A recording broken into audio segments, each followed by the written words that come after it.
Kisah Ujang selamat dari kebakaran lapas Tangerang, berebut keluar sel hingga terinjak-injak.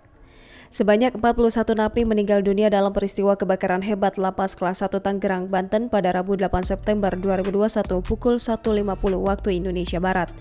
Salah satu napi yang berhasil selamat dari kobaran api itu pun menceritakan detik-detik yang mencekam saat menyelamatkan diri dari kebakaran lapas Tangerang tersebut, di mana dalam kebakaran itu menghanguskan blok C2 yang berisi 9 kamar dan dihuni 122 orang narapidana kasus narkotika dari total 2072 napi penghuni lapas. Ratusan napi di blok tersebut saling injak berlarian untuk menyelamatkan diri dari kobaran api yang terus membesar. Mereka yang menyelamatkan diri karena kamar sel berhasil dibuka kuncinya. Namun ada banyak bagi napi yang masih terkunci di dalam sel hanya bisa berteriak meminta tolong. Akhirnya mereka tewas terbakar hidup-hidup di dalam sel yang terkunci itu. Tercatat 41 napi meninggal dalam kebakaran tersebut. Di antara napi yang berhasil menyelamatkan diri adalah Ujang Supriyana. Dia adalah narapidana kasus narkotika penghuni blok C2 Lapas Tangerang. Ujang berhasil selamat dengan kondisi kaki terkena jilatan api.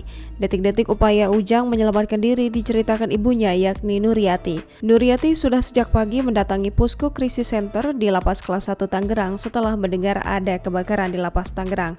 Saat api berkobar hebat, pintu sel Ujang sempat terbuka sehingga tanpa pikir panjang langsung menyelamatkan diri.